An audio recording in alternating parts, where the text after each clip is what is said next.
Next, what we want to do is to go into doing a little bit of sound mixing. So let's put some of these sounds here, and I'm also going to import some music. In my mix folder, I have some music.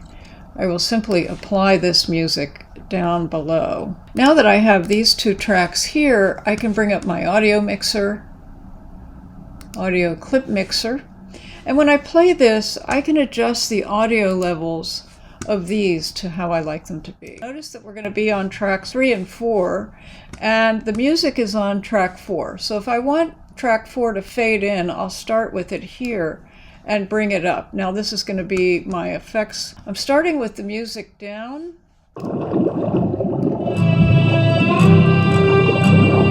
So you can adjust your audio levels this way.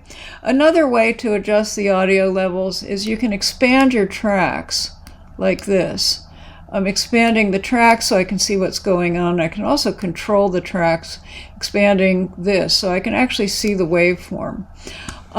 If I activate the pen tool, what I can actually do, I can put little keyframes on here, revert this to this icon, and pull down areas, specific areas in the soundtrack that I want to affect.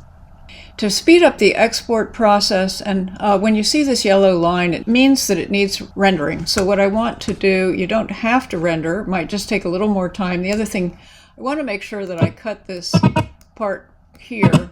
I'm going to use the blade key. I will cut this. I will select it, delete. All we have to do is to put an out mark here. Now I'm going to be not only rendering into out, but I will also export into out. Hit the I key, this is an in mark. Hit the O key here. That's into out, render into out. So you have several choices, render effects into out or render into out. And if you render into out, this is going to allow you to export more quick. Render into out. It's rendering. So now if I go to export media, I will check my sequence settings, give it a name, calling it my last name, Amnesia. You can tell it where it's going to be located. It's going on my hard drive essentially. You can see that in my hard drive, this is where I have my project saved. It's better to save it on your hard drive. We're going to save it here and hit the export button. It's going and exporting in 4 or 5 seconds, so that saves a lot of time to do your rendering into out.